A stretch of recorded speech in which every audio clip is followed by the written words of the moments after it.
வணக்கம். இது தமிழ்வினின் மாலை நேர செய்திகள். முதலில் தலைப்புச் செய்திகள். தமிழ் தலைமைகளின் நரித்தனமான கூட்டணி, ஆத்திரத்தின் உச்சத்தில் அமைச்சர். கொழும்பு மாநகரின் இருண்ட பக்கத்தை மாற்றுவோம், புதிய மேஜர் அதிரடி அறிவிப்பு. குடும்பத்தோடு கைது செய்யப்பட்டார் ஹெஹலிய ரம்புக்வெல்ல. தமிழரசு கட்சிக்கு யாராக இருந்தாலும் ஆதரவு வழங்க வேண்டும், எம்.ஏ. சுமந்திரன் அழுத்தம். செம்மணி மனித புதைகுழி விவகாரம், அரசிற்கு தொடரும் அழுத்தம். கடமைகளை பொறுப்பேற்ற வவுனியா மாநகர சபை முதல்வர். சப்ரகமுவ பல்கலை மாணவன் உயிர்மாய்ப்பு விவகாரம், நீதிமன்றம் பிறப்பித்த உத்தரவு. இஸ்ரேலின் ஈரான் மீதான தாக்குதலை நியாயப்படுத்த முடியாது. தொடர்வன விரிவான செய்திகள். முள்ளிவாய்க்கால் பேரவலத்தை அரங்கேற்றிய தரப்புகளுடன் இணைந்து அந்த அழிவை ஆதரித்த டக்ளஸ் தேவானந்தா போன்றவர்களுடன் கூட்டு சேர்ந்து ஆட்சியமைக்கும் நரித்தனமான அரசியல் யாழ்ப்பாணத்தில் முன்னெடுக்கப்படுகின்றது என்று கடற்றொழில், நீரியல் மற்றும் கடல் வளங்கள் அமைச்சர் ராமலிங்கம் சந்திரசேகர் தெரிவித்துள்ளார். உள்ளூராட்சி சபைகளில் ஆட்சியமைப்பது தொடர்பில் நாங்கள் யாருடனும் கூட்டு சேரவில்லை, எங்களுக்கான ஆதரவு வழங்கப்பட்டு வருகின்றது. முள்ளிவாய்க்கால் பேரவலத்தை அரங்கேற்றிய தரப்புகளுடன் சேர்ந்து கொண்டு அந்த அழிவை ஆதரித்த டக்ளஸ் தேவானந்தா போன்றவர்களுடன் இணைந்து ஆட்சியமைக்கும் நரித்தனமான அரசியலை நடத்தும் நபர்களாக சிலர் மாறியுள்ளனர். ஐக்கிய தேசிய கட்சி மற்றும் சஜித் அணி தொடர்பில் கடந்த காலங்களில் பாரிய விமர்சனங்களை முன்வைத்தவர்கள் அவர்களுடன் சேர்ந்து தமது அரசியலை முன்னெடுக்கும் கேவலமான நிலையுள்ளது. இப்படியானவர்களே எமக்கு எதிராக போலியான பிரச்சாரத்தை தமிழ் மக்கள் மத்தியில் கொண்டு செல்கின்றனர் என்று அவர் தெரிவித்துள்ளார். கொழும்பு இலங்கையின் பணக்கார நகரமாக இருந்தாலும் அதன் இருண்ட பக்கம் இப்போது கொழும்பை மூழ்கடித்துள்ளதாகவும் அதனை மாற்றுவதில் தனக்கு மிகப்பெரிய பங்கு இருப்பதாகவும் கொழும்பு மாநகர சபையின் புதிய மேஜர் விராய் கெலிபல்தசார் தெரிவித்துள்ளார். கொழும்பு மாநகர சபையின் புதிய மேஜராக பெரும்பான்மை உறுப்பினர்களால் திங்கட்கிழமை தெரிவு செய்யப்பட்ட தேசிய மக்கள் சக்தியின் பல்தசார் இன்று காலை பதவியேற்ற போதே இவ்வாறு தெரிவித்துள்ளார். மக்களின் பங்கேற்புடன் கொழும்பில் பிரச்சினைகளை தீர்க்க முடியும் என நம்புகின்றேன். கொழும்பு மாநகர சபையின் மேஜராக தேர்ந்தெடுக்கப்பட்டதை ஒருபோதும் தனிப்பட்ட முறையில் எடுத்துக்கொள்ளப் போவதில்லை. எனது வெற்றி ஒரு கூட்டு முயற்சியின் விளைவாகும். இந்த நகரத்தையும் மாற்றுவோம் என்று குடிமக்கள் குரல் எழுப்பியுள்ளனர். இந்த நகரத்தை மாற்ற வேண்டிய பொறுப்பு நமக்கு உள்ளது. கொழும்பு இலங்கையின் பணக்கார நகரமாக இருந்தாலும் அதன் இருண்ட பக்கம் இப்போது கொழும்பை மூழ்கடித்துள்ளது. நகரத்தில் வாழும் மக்களுக்கு வெளிச்சத்தை கொடுப்பதில் எனக்கு மிகப்பெரிய பங்கு உள்ளது. ஒழுங்கற்ற திட்டங்கள் காரணமாக கொழும்பில் பல பாரிய பிரச்சினைகள் காணப்படுகின்றன. அவை அனைத்தும் தீர்க்கப்பட வேண்டும். கொழும்பு நகரத்தை உலகின் மிகவும் வளர்ந்த நகரங்களில் ஒன்றாக மாற்ற வேண்டும். கட்சி அல்லது நிற வேறுபாடின்றி 117 உறுப்பினர்களின் கூட்டு பணியிலேயே வெற்றி அடங்கியுள்ளது. எனவே அனைவரும் ஆதரவளிக்க வேண்டும் என தெரிவித்துள்ளார். முன்னாள் அமைச்சர் ஹெஹலிய ரம்புக்வெல்ல மற்றும் அவரது மனைவியும் மகளும் ஊழல் மற்றும் பண மோசடி விசாரணை ஆணைக்குழுவால் கைது செய்யப்பட்டுள்ளனர். வெளிநாட்டில் சட்டவிரோதமாக பணம் மாற்றியதற்காக அவர்கள் கைது செய்யப்பட்டுள்ளதாக தெரிவிக்கப்பட்டுள்ளது. அவர்கள் லஞ்சம் மற்றும் ஊழல் விசாரணை ஆணைக்குழுவிற்கு இன்று காலை அழைக்கப்பட்டு வாக்குமூலம் பெறப்பட்ட பின்னர் குறித்த கைது இடம்பெற்றுள்ளதாக கூறப்பட்டுள்ளது. உள்ளூராட்சி மன்ற தேர்தலில் தமிழரசு கட்சிக்கு கூடுதலான ஆசனங்கள் உள்ள சபைகளில் ஆட்சி அமைப்பதற்கு யாராக இருந்தாலும் ஆதரவு வழங்க வேண்டியது அவர்களின் தார்மீக கடமை என முன்னாள் நாடாளுமன்ற உறுப்பினர் சட்டத்தரணி எம்.ஏ. சுமந்திரன் தெரிவித்துள்ளார்.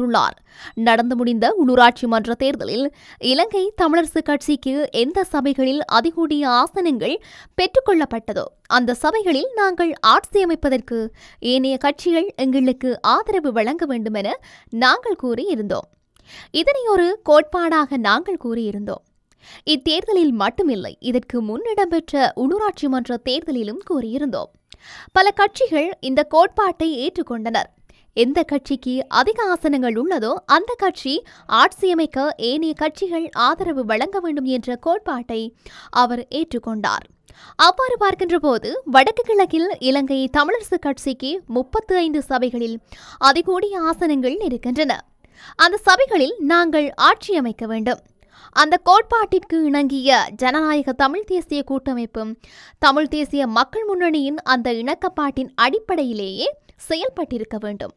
மக்கள் ஆணை வழங்கிவிட்டார்கள். எந்த கட்சிக்கு அதிக ஆசனங்கள் கிடைத்துள்ளதோ அந்த கட்சி ஆட்சியமைக்க வேண்டும் என்று அவர் தெரிவித்துள்ளார்.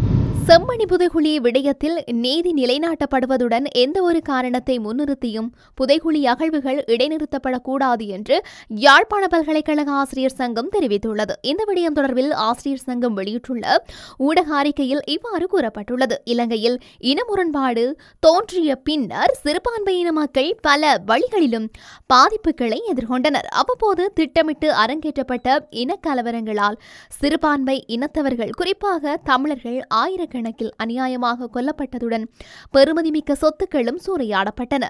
இன முரண்பாடு என்பது உருமாற்றம் பெற்று ஆயுத பிணக்காக மாற்ற முற்பட்ட போது பல்வேறு வழிகளிலும் தமிழ் மக்கள் மீது அடக்குமுறைகள் பிரயோகிக்கப்பட்டன.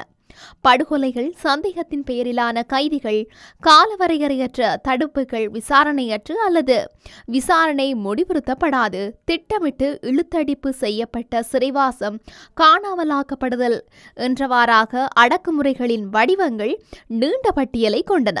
தமிழர்கள் மீது பிரயோகிக்கப்பட்ட அடக்குமுறைகளில் அதிக கவனம் கொடுக்கப்படும் விடயங்களாக இன்று வரை இருப்பவை சட்டத்தின் பிடியால் இறுக்கப்பட்டுள்ள அரசியல் கைதிகளின் தடுத்து வைப்பும் காணாமல் ஆக்கப்பட்டவர்கள் குறித்த நிச்சயமற்ற தன்மையுமே. இவற்றுள் அதிக வலியையும் வேதனையும் தருபவை காணாமலாக்கப்பட்டவர்களின் கதைகளே. இவ்வாறானதொரு விடய பரப்பாக செம்மணி புதைகுழி விவகாரமும் விளங்குகின்றது. இலங்கை இராணுவத்தினரின் கட்டுப்பாட்டில் யாழ்ப்பாண குடாநாடு இருந்தபோது காணாமலாக்கப்பட்ட பலருக்கு இன்று வரை என்ன நடந்தது என்பது தெரியாத அவல நிலை தொடர்கின்றது. செம்மணி புதைகுழி விவகாரமும் இப்போது அவ்வாறு வெளிக்கிளம்பி நீதித்துறையின் கட்டுப்பாட்டில் உரிய வகையில் முன்கொண்டு செல்லப்படுகின்றது. உரிய நிதியை உரிய காலத்தில் விடுவித்தல், புதைகுழி அகழ்வு பிரதேசங்களுக்கு உரிய காவல்துறை பாதுகாப்பினை வழங்குதல், அகழ்வு பணிகளில் ஈடுபடும் தரப்பினர் மீது அழுத்தங்களை பிரயோகித்தல் என்பன அவசியமானவை என்று எமது ஆசிரியர் சங்கம் கருதுகின்றது. இவ்விடயங்களில் எந்தவித நெகிழ்வுமற்று செயற்பட வேண்டிய பொறுப்பு ஆட்சியில் உள்ள அரசாங்கத்திற்குரியது என்று அறிக்கையில் கூறப்பட்டுள்ளது. வவுனியா மாநகர சபையின் முதல்வர் மற்றும் பிரதி முதல்வர் ஆகியோர் இன்று காலை உத்தியோகபூர்வமாக கடமைகளை பொறுப்பேற்றனர். வவுனியா மாநகர சபையின் முதல்வர் பிரதி முதல்வர் தெரிவு அண்மையில் இடம்பெற்றிருந்தது. அந்த வகையில் முதல்வராக சுந்தரலிங்கம் காண்டீபனும் பிரதி முதல்வராக பரமேஸ்வரன் கார்த்தீபனும் தெரிவு செய்யப்பட்டிருந்த நிலையில் இன்று கடமைகளை பொறுப்பேற்றனர். குறித்த இந்த நிகழ்வில் சமய தலைவர்கள், பொதுமக்கள், மாநகர சபை உத்தியோகத்தர்கள், அரசியல் கட்சியின் பிரதிநிதிகள் கலந்து கொண்டிருந்தனர். சப்ரகமுவ பல்கலைக்கழக மாணவன் உயிர் மாய்த்து கொண்ட சம்பவம் தொடர்பில் இலங்கை சட்டத்தரணிகள் சங்கத்தினால் தாக்கல் செய்யப்பட்ட அடிப்படை உரிமை மனுவை நீதிமன்றம் ஒத்திவைத்துள்ளது. சப்ரகமுவ பல்கலைக்கழக தொழில்நுட்ப பொறியியல் பீடத்தில் 2ஆம் ஆண்டு படிக்கும் 23 வயதுடைய சரித் தில்ஷான் என்ற மாணவன் கடந்த ஏப்ரல் மாதம் 29ஆம் தேதி பகடிவதை காரணமாக தவறான முடிவெடுத்து உயிரை மாய்த்து கொண்டார். பல்கலைக்கழக புத்தாண்டு கொண்டாட்டத்தின் போது அவருக்கு ஏற்பட்ட தாங்க முடியாத அவமானமே அவரது தற்கொலைக்கு வழிவகுத்ததாக அவரது உறவினர்கள் மற்றும் நண்பர்கள் குற்றம் சாட்டியிருந்தனர். இந்த நிலையில் சப்ரகமுவ பல்கலைக்கழகத்தின் தொழில்நுட்ப பீடத்தைச் சேர்ந்த மாணவன் உயிரை மாய்த்து கொண்ட சம்பவம் அடிப்படை மனித உரிமைகள் மீறல் எனவும் இது தொடர்பில் உரிய விசாரணைகள் முன்னெடுக்கப்பட வேண்டும் என்றும் கோரி இலங்கை சட்டத்தரணிகள் சங்கம் உயர் நீதிமன்றத்தில் மனு தாக்கல் செய்தது. இந்த மனு எஸ். துரைராஜா, குமுதினி விக்ரமசிங்க மற்றும் ஜனக்த சில்வா ஆகியோர் அடங்கிய நீதிபதிகள் குழா முன்னிலையில் இன்றைய தினம் விசாரணைக்கு எடுத்துக் கொள்ளப்பட்டது. இதன்போது மனு எதிர்வரும் ஜூலை மாதம் 18ஆம் தேதி மீண்டும் விசாரணைக்கு எடுத்துக் கொள்ளப்படும் என்று உயர்நீதிமன்றம் உத்தரவிட்டுள்ளது.